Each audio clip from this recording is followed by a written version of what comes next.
பல இடத்துல local officer அவங்க விடல. பல இடத்துல முதலமைச்சர் சந்தோஷப்படணும். கர்நாடகாவில இருந்து ஆந்திரால இருந்து ஐபிஎஸ் அதிகாரி போடலையே, போட்டுதான் மானம் மொத்தமா போயிருக்கும். தமிழ்நாடு ஐபிஎஸ் அதிகாரி யாரையும் போடாம மணிப்பூர் மாதிரி கர்நாடகா, ஆந்திரா, மகாராஷ்டிரான்னு போட்டுந்தா இன்னைக்கு அட்லீஸ்ட் அதிகாரிகள் தமிழ்நாடு கேடர்ல இருக்கிற அதிகாரிகள் தானே. இதை எதுக்கு முதலமைச்சர் அரசியல் படுத்துறாரு?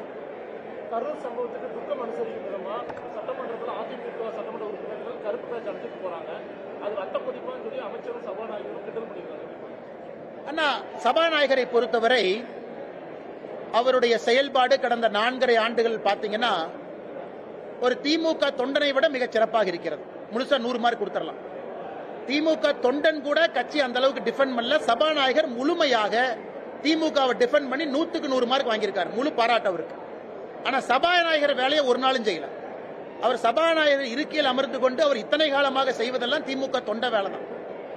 இது மட்டும் இல்ல, இன்னைக்கு நம்முடைய பாரதிய ஜனதா கட்சியினுடைய 4 எம்எல்ஏக்கள், நம்முடைய மாநில தலைவர் அண்ணன் நயினார் நாகேந்திரன் அவர்கள், நம்முடைய கோயம்புத்தூர் தெற்கு தொகுதி எம்எல்ஏ அக்கா வானதி ஸ்ரீனிவாசன் அவர்கள், மொடக்குறிச்சி சரஸ்வதி அம்மா, நம்முடைய காந்தி ஐயாவை பல இடத்துல சபாநாயகர் அவமானப்படுத்தியிருக்கார். மைக் ஆஃப் பண்றது, அவங்க பேசும்போது ஏளனமா பார்க்கிறது, இது கடந்த 4.5 ஆண்டுகள்ல தொடர்ச்சியா செய்யறாங்க.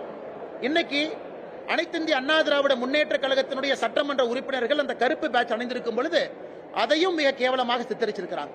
அந்த அளவுக்கு தான் மனிதாபிமானம் இருக்கு. நேத்து ஒருத்தர் சொல்றாரு, நாங்க இதையெல்லாம் தாண்டுவோம், இதெல்லாம் டிராமா தான், இதெல்லாம் தாண்டி மக்கள் ஓட்டு போடுறாங்க. எப்படி ஓட்டு போடுவாங்கன்னா, தினமும் இது போன்று நீங்க அசிங்கமா பேசுறீங்க, மோசமா பேசுறீங்கன்னா மக்கள் எப்படி உங்க பக்கம் வருவாங்க? அதனால இது மக்கள் மன்றத்தில் மட்டும்தாங்க நான் தீர்ப்பு, வேற எங்கேயும் தீர்ப்பு இல்ல. சபாநாயகர் மோசமாக நடந்து கொண்டதற்கு எஸ்ஐடி நான் வைக்க முடியும்.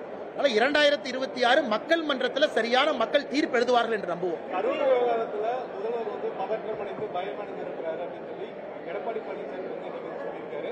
அதிமுக வந்து பல்வேறு கேள்விகளை வந்து அங்க முன்வைச்சாங்க. ஆனா வந்து பாத்தீங்கன்னா அமைச்சர்கள் முதல்வரும் மாறி மாறி பழைய, அதாவது கள்ளக்குறிச்சி விவகாரத்தையோ தூத்துக்குடி சம்பவங்களையும் வந்து மேற்கொள் தேடி பார்த்தாங்க. ஆனா கரூர் விவகாரத்தை பெரிய அளவு பேசலாம்.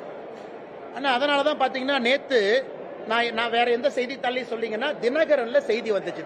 தினகரன் வந்து அபிஷியலா திராவிட முன்னேற்ற கழகத்திற்கு தொடர்பு இருக்கக்கூடிய ஒரு செய்தி நிறுவனம், அவங்களும் இருக்கிறாங்க, நல்லது. தினகரன்ல செய்தி போடுறாங்க, முதலமைச்சர் சிறப்பு ஆலோசனை, ஹிந்திக்கு எதிராக சட்டப்பேரவையில ஒரு சட்டத்தை கொண்டு வருவதற்காக ஆலோசனை தினகரன்ல போடுறாங்க. ஏன்னா இன்னைக்கு இந்த டிபேட் அண்ட் டிஸ்கஷன் நடக்கும்னு தெரியும். இன்னைக்கு காலை